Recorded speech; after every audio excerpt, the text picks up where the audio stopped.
অসম বাৰ্তাজীৱী সংঘৰ শোণিতপুৰ জিলা সমিতিৰ উদ্যোগত আজি ঢেকিয়াজুলি শ্বহীদ ভৱনৰ ৰাষ্ট্ৰীয় প্ৰেছ দিৱস পালন কৰা হয়।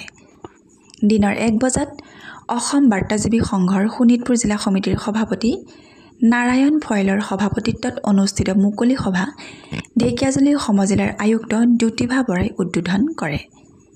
তেওঁ কয়, সংবাদ মাধ্যম হ'ল চৰকাৰ, প্ৰশাসন তথা সমাজৰ অতি গুৰুত্বপূৰ্ণ অংশ।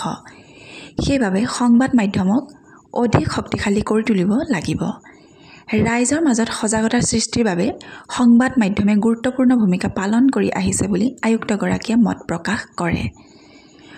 উল্লেখ্য যে অসম বাৰ্তাজীৱী সংঘৰ শোণিতপুৰ জিলা সমিতিৰ সম্পাদক লক্ষণ গোৱালাই আধধৰা সভাখনত মাজবাট মহাবিদ্যালয়ৰ অধ্যক্ষ ডক্টৰ প্ৰদীপ কুমাৰ শৰ্মাই নিৰ্দিষ্ট বক্তাৰ ভাষণ প্ৰদান কৰি কয়, শব্দই ব্ৰহ্ম আৰু প্ৰতিটো শব্দত শক্তি আছে।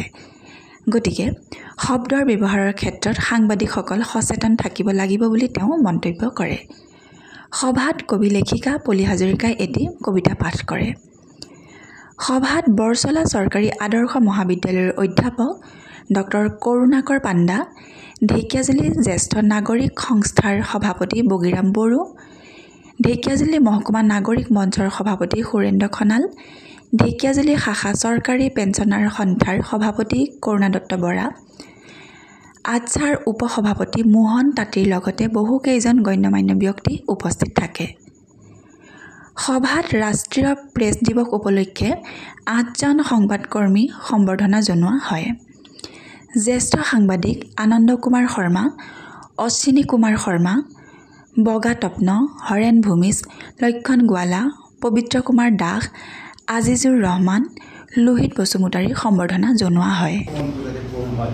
এই কথা লক্ষ্য ৰাখি আগুৱাই যোৱাটো আৰু নিজক বচাই সাংবাদিকসকলে কিন্তু নিউজ কৰিব লাগিব। সাংবাদিকসকলৰ কিন্তু বেকত মানুহ নাই। কিন্তু এজন সাংবাদিকক আক্ৰমণ কৰিলে খুব বেছি এজন বা দুজন তেওঁৰ ওচৰলৈকে আহিব, কাৰণ প্ৰত্যেকে প্ৰত্যেকক ভাল পোৱাও আছে, বেয়া পোৱাও আছে। গতিকে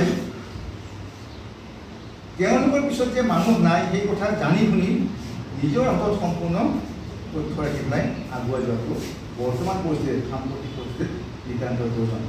কাৰণ বৰ্তমান যুগটোৱে হৈছে অত্যন্ত প্ৰতিযোগিতামূলক যুগ, অত্যন্ত দ্ৰুতগতিত আগবাঢ়ি যোৱা যুগ, ইণ্টাৰনেটৰ যুগ। লগৰ ঘটনাৰ লগে লগে পায়। গতিকে মানুহে কোনেও কাকো ফাঁকি দি আজিকালি সাৰি যাম বুলি ভাবিব নোৱাৰে। এদিন নহয় এদিন সত্যটো প্ৰকাশ পায়। গতিকে যিটো সত্য, যিটো সমাজৰ উপকাৰত অহা কাম, এই কামখিনি কৰি যাওক।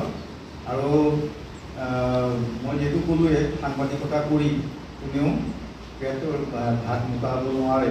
তেওঁলোকৰ বিভিন্ন বেলেগ বেলেগ কাম কৰিবই লাগিব, কাৰণ মালিক পক্ষই একেবাৰে কম পইচা দিয়ে। যিটো পইচাৰে চলা ইমান পইচা পায় নেকি আপোনালোকে?